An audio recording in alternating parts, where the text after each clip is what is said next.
The wind had teeth. It bit at the edges of the world, tearing strips from the gray sky and flinging them down as ice. In this white and howling emptiness, a small shape lay curled beside the frozen carcass of a horse. It was a child, no more than 6 years old, a bundle of rags against a backdrop of finality. Her hair, the color of dead straw, was matted with snow. One small hand, blue with cold, was tucked inside her thin coat, clutching something hard and square against her chest. She did not shiver anymore.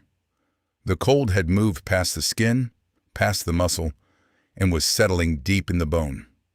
It was a cold that did not want to leave. This is how things end, and how they begin. A life flickering out like a guttered candle in a gale, unnoticed by the vast, indifferent wilderness. But on this day, the wilderness was not the only one watching. A soul that had been frozen for a decade was about to feel the first terrible crack of a thaw. He saw the horse first, a dark stain against the endless white of the plains, its legs angled wrong, a statue of a violent memory.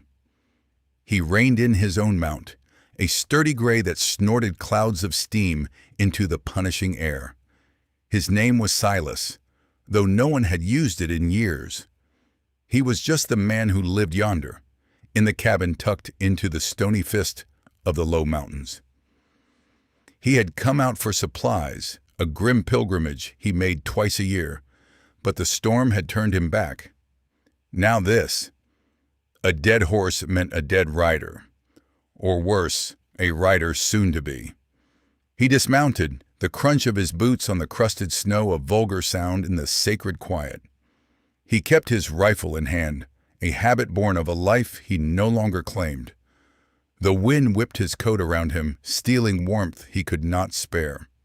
He walked a slow circle around the animal, his eyes scanning, assessing. A single clean hole in its head.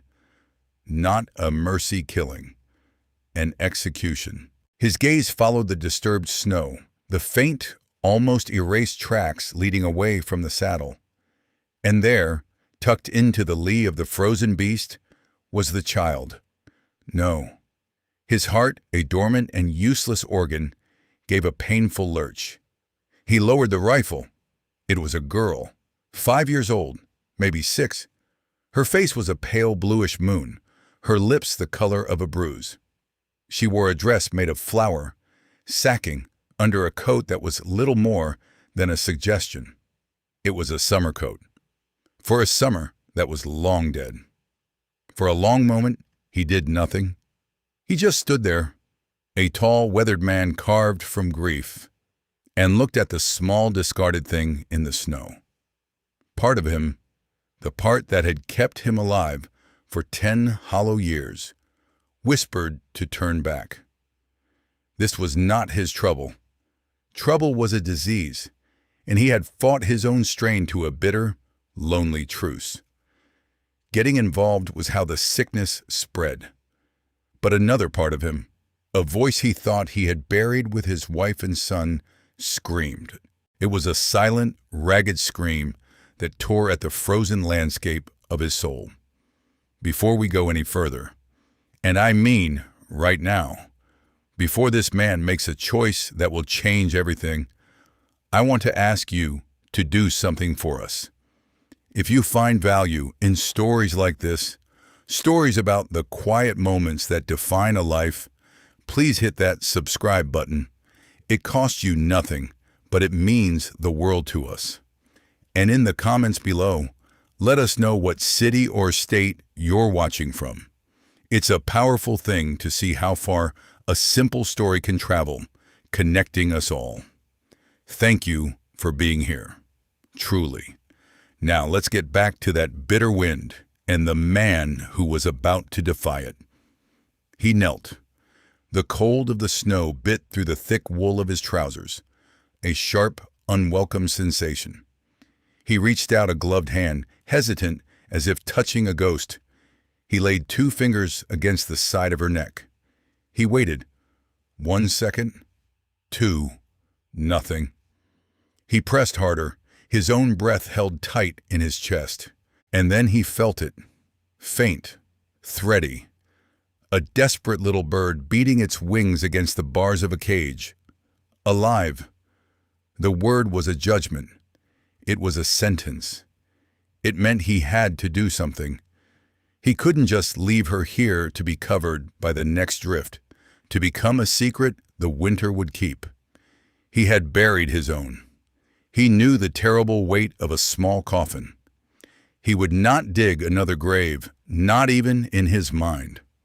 "All right, little one," he murmured, his voice a rusty hinge. He hadn't spoken to another soul in months, and the sound was foreign. "Let's get you out of this." He worked gently, pulling away the snow that had begun to drift over her. As he did, he saw that her hand was still pushed inside her coat. He tried to pull it free to check for frostbite, but her fingers were locked tight around the object she held. A small book, it felt like. A ledger. He didn't force it.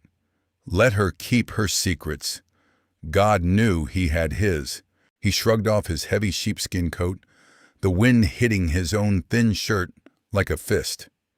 He wrapped the coat around her, a cocoon of warmth and the scent of wood smoke and solitude. Then he lifted her. She weighed nothing. A bird. A shadow. The terrible lightness of her was a new kind of pain. He had forgotten how it felt to hold a child. He had spent 10 years trying to forget. But memory was a traitor. It came rushing back in a dizzying, sickening wave. The solid, warm weight of his own son. The feel of his small hand gripping his finger.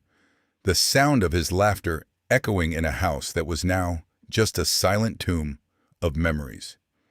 He gritted his teeth against the assault. Not now. He could not afford the ghost right now. He carried her to his horse, the animal shifting nervously, its eyes wide. He mounted with a practiced economy of motion, settling the small bundled girl in front of him, cradled against his chest. He pulled the edges of his coat tight around them both, a desperate, inadequate shelter. "Easy now," he whispered, as much to himself as to the horse. Easy. He turned the horse for home. The wind was at his back now, pushing him toward the dark silhouette of the mountains, toward the thread of smoke that was his lonely hearth. He rode not with the grim resignation of a man returning to his exile, but with a new and terrifying urgency. He was no longer just a man running from his past.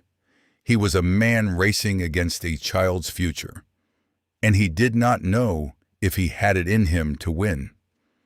The cabin was small, just one room, built with his own hands from the pines that crowded the mountainside. It was a fortress against the world and against himself. The inside smelled of solitude, cold ash, oiled leather, and the faint, bitter scent of cheap whiskey. He kicked the door shut against the storm and carried the child straight to the stone fireplace, where embers still glowed from the morning's fire. He laid her down on the bearskin rug, a dark, sprawling thing that had been his only companion through countless long nights. He unwrapped her from his coat, his movements slow, almost clumsy. He was a man used to handling axes and traps, not something so fragile. Her stillness was unnerving. Her small face, framed by the matted, dirty hair, was serene in a way that looked too much like death. Panic, a cold and unfamiliar snake, stirred in his gut. He had to get her warm. That was the first thing. He threw logs onto the embers, coaxing them with a poker until they caught, spitting and hissing, and a hungry orange light began to push back the shadows in the room. The warmth began to fill the small space, a living presence. He worked with a methodical focus that kept the ghosts at bay. He found a bucket and filled it with snow from just outside the door, setting it near the fire to melt. He needed to get her out of the wet clothes. He unbuttoned the thin, useless coat, his calloused fingers fumbling with the tiny buttons. Beneath it, the flour sack dress was damp and cold against her skin. He hesitated for a moment, a sudden, sharp sense of impropriety striking him. But it was a foolish thought, a luxury of a world that no longer existed for either of them. This was about survival, nothing more. He gently peeled the dress away. Her body was a map of hardship. Her ribs were stark beneath her pale skin, and a constellation of old faded bruises mottled her arms and back. On her shoulder was a newer one, a dark, ugly purple in the shape of a man's thumb. A surge of cold fury went through him, so potent it made him dizzy. It was an emotion he hadn't felt in a decade. Grief had washed everything else out, leaving only a gray, hollow ache. But this was different. This was sharp. This was hot. He found one of his own wool shirts, old and worn soft from 1,000 washings. It would be a tent on her, but it was dry and it was warm. He dressed her in it, the rough wool swallowing her small frame. As he lifted her to pull the shirt down, her head lolled back, and the small book she'd been clutching finally fell from her grasp, landing on the rug with a soft thud. It was a small ledger, bound in cheap leather, its corners worn smooth. A string was tied around it to keep it shut. He picked it up and, without thinking, placed it on the mantelpiece, out of the way. The snow had melted into a bucket of clean cold water. He found a rag and dipped it in, wringing it out. He began to clean her face, his touch so light it was barely there. He wiped away the grime and the tear tracks, revealing the delicate bones, the sweep of her eyelashes against her pale cheek. She had his wife's nose. The thought struck him with the force of a physical blow, knocking the air from his lungs. He recoiled, dropping the rag into the bucket with a splash. No, don't do that. Don't you dare! He stood up and paced the small cabin, his own heart hammering against his ribs. He was not equipped for this. He was a ruin of a man, living in a ruin of a life. He had nothing to offer a child but the echo of his own pain. He should have left her. He should have ridden for the nearest town, for the doctor, for someone who knew what to do. But the town was a day's ride in good weather. And this was not good weather. He was on his own. She was on his own. He stopped his pacing and looked down at her. The firelight danced across her face, giving the illusion of life, of color. He saw the faint flutter of her eyelids. A tiny, almost inaudible sigh escaped her lips. He knelt beside her again, his earlier panic replaced by a grim resolve. He had made his choice back there in the snow. Now he had to see it through. He picked up the rag again. He would get her warm. He would get some broth into her if he could. And he would sit with her. He would stand watch. He had failed to protect his own family. He would not fail this small, nameless stranger. It was the only penance he had left to offer. Hours bled into one another, marked only by the feeding of the fire and the rising of the wind outside. He sat in his worn armchair, the rifle across his lap, and watched her. He did not sleep. He did not eat. He just watched. He had brewed a thin broth from the last of a salted ham bone and set it to cool on the hearth. Every so often, he would dip a spoon in and touch it to her lips, but they remained closed. Most of it dribbled down her chin, but he hoped, that a little of it might have gotten through. Sometime in the deepest, darkest hour of the night, when the world was nothing but the howl of the wind and the crackle of the fire. Her eyes flickered open. They were a startling, clear blue. They fixed on him, wide with a terror that was ancient and profound. She didn't scream. She didn't make a sound. She just stared, her small body rigid with fear. He saw the desperate, hunted look of a cornered animal.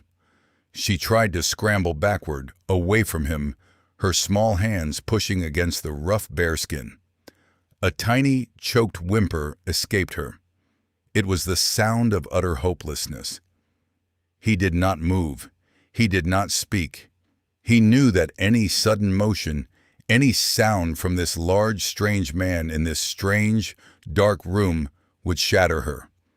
He made himself smaller, sinking back into the chair. He kept his hands open, resting on his knees, far from the rifle.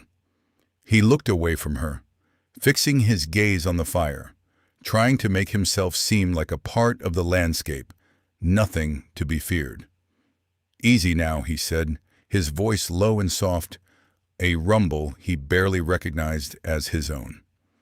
"Easy. You're safe here." He waited. The silence stretched, thick and heavy, broken only by the fire and the wind. He could feel her watching him, her fear a palpable thing in the air between them. He risked a glance. She had stopped trying to move away. She was just watching him, her chest rising and falling in shallow, rapid breaths. He remembered something from a long time ago. Taming a wild colt that had been abused. You don't force it. You offer. You wait. Patience is a language all frightened creatures understand. Slowly, deliberately, he reached for the bowl of broth on the hearth. He did not stand up. He moved with an economy of motion that was almost preternatural, trying not to break the fragile, tentative truce. He held the bowl in one hand, the spoon in the other. He didn't approach her with it. He simply set it on the floor, halfway between them. A clear offering, with no strings attached. Then he leaned back in his chair again, returning his gaze to the fire. He was giving her a choice. He was giving her control. It was maybe the first time in a long time she had been given either. He waited.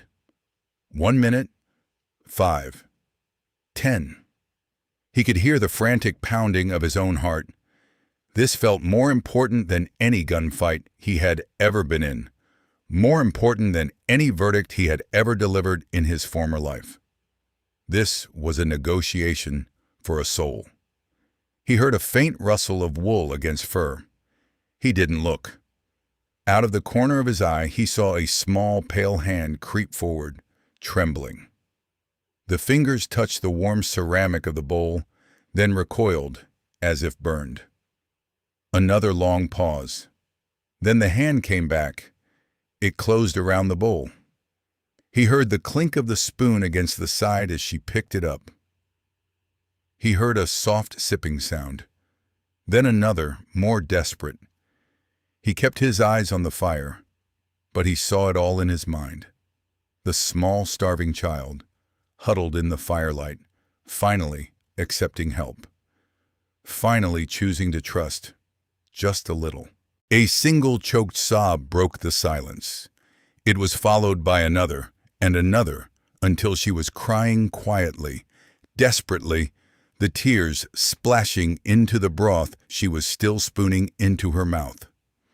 It was the sound of a dam breaking, of pain and fear and hunger all coming out at once. He did not move to comfort her. He knew, with an instinct he didn't know he possessed, that this was a grief she had to navigate alone. He just sat there, a silent, unmoving witness, his own eyes burning with unshed tears.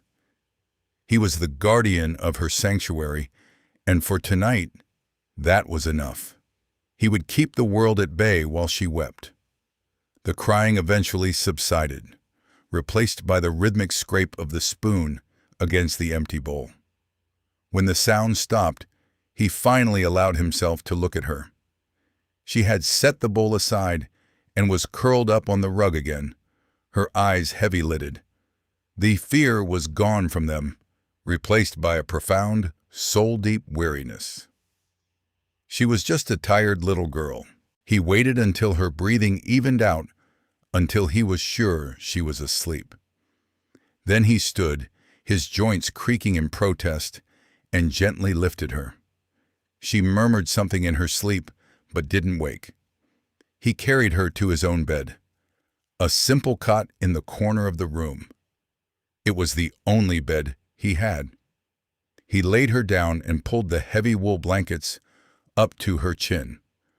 For the first time since he'd found her, she looked peaceful. She looked like a child. He went back to his chair by the fire. He would not sleep in the same room as her, not while she was still so afraid. He would give her space. He would stand his watch from here. He picked up the rifle and settled it across his lap again. The fire had burned down to a bed of glowing coals, and the cabin was quiet except for the soft sound of the child's breathing. He closed his eyes not to sleep, but to listen. It was the first sound of life in this house in 10 years, and it was the most beautiful, terrifying thing he had ever heard. Morning came, not with a dawn, but with a slow, grudging lightening of the oppressive gray sky. The wind had died down, leaving an eerie, muffled silence. He had dozed in the chair, a fitful, shallow sleep, haunted by dreams of snow and small, cold hands. He woke with a start, his hand instinctively going to the rifle. The cabin was cold. The fire was dead ash. He looked toward the cot. It was empty. A cold dread, sharper than the morning chill, seized him. He stood up, his eyes scanning the small room. She was not there. The front door was slightly ajar, a sliver of pale morning light cutting across the floorboards. He grabbed his coat and was out the door in 2 strides, his heart a cold stone in his chest. The snow was deep, a fresh blanket covering the world. He saw her immediately, a small figure in his oversized wool shirt, standing at the edge of the clearing, looking back the way they had come. She was just standing there, motionless, a tiny, solitary soul in a vast white world. "Hey!" he called out, his voice softer than he intended. She flinched and turned, her eyes wide. She looked like she was about to run, to bolt into the deep woods where she would surely perish. "It's all right," he said, raising his hands slowly, showing they were empty. "I ain't going to hurt you. You'll freeze out here." She didn't move. She just watched him, her small face pinched and wary. He took a slow step toward her and then another. He stopped about 10 feet away, not wanting to crowd her. "You got a name, little one?" he asked gently. She hesitated, her gaze dropping to the snow. She shook her head. Not that she didn't have one, he thought, but that she wouldn't give it. A name was a key. It was a piece of yourself. She wasn't ready to hand it over. "And all right," he said, nodding. "That's all right." He looked out at the endless expanse of white plains. "You waiting for someone?" She gave a tiny, almost imperceptible nod. Her lower lip began to tremble. "Mama," she whispered, the word a puff of steam in the cold air. She said to wait. His chest tightened. He knew. He knew with a certainty that was as cold and hard as the frozen ground beneath his feet. The mother wasn't coming back. The man who put a bullet in the horse would not have left a witness. He had seen that kind of work before. Tidy. Final. He had to get her back inside. He couldn't tell her the truth. Not out here, not yet. He couldn't shatter the last little piece of hope she was clinging to. "I reckon she'll have a hard time finding you in all this snow," he said, his voice practical, matter of fact. "Best you come inside and get warm. We'll have some breakfast. You can watch for her from the window. It's warmer." It was the right thing to say. It gave her a reason, a logic she could hold on to. She looked from his face to the cabin, then back. After a long moment, she gave another tiny nod. She didn't take his hand, but she walked back toward the cabin, her small feet sinking deep into the snow with every step. He walked beside her, a respectful distance away, a silent, hulking guardian. Inside, he rebuilt the fire until it was roaring, chasing the chill from the room. He cooked oatmeal, thick and hot, and a piece of bacon he had been saving. He set a bowl for her on the small wooden table. She ate this time without crying, her eyes fixed on the single window that looked out over the plains. She was keeping her vigil. He sat opposite her, nursing a cup of black coffee, watching her. She was a puzzle, a ghost who had wandered into his life. "That book," he said quietly, nodding toward the mantelpiece, "the one you were holding, is it yours?" She looked up from her bowl, her blue eyes wary again. She nodded. "Hey, what is it?" he asked. "Mama's numbers," she said, her voice barely a whisper. "She told me to give it to the lawman. She said it was important." The lawman. The word hit him like a stray bullet. He hadn't been the lawman in 10 years. Not since the day they had buried his wife and son. Not since the day he had taken off his badge, left it on the grave marker, and walked away from the town, from the people, from the man he used to be. "Why?" he asked, his own voice tight. "Why did she want you to give it to him?" The girl looked down at her hands, which were twisting a loose thread on the sleeve of his shirt. "Because of the man in the black coat," she said. Her voice was flat, factual, the way a child states a simple, terrible truth. "He hurt people. He hurt Papa. Mama wrote it all down. All his numbers, all his names. She said the numbers would make him stop." The man in the black coat. The coffee cup in his hand trembled. He set it down on the table with a sharp click. There was only one man in this territory who was known by that name. A man who owned the mines, the railroad, the bank. A man who bought and sold politicians like cattle. A man who ruled the entire county from a sprawling ranch, his power absolute, his cruelty a local legend. A man named Richter. The same man Silas had tried to build a case against 10 years ago.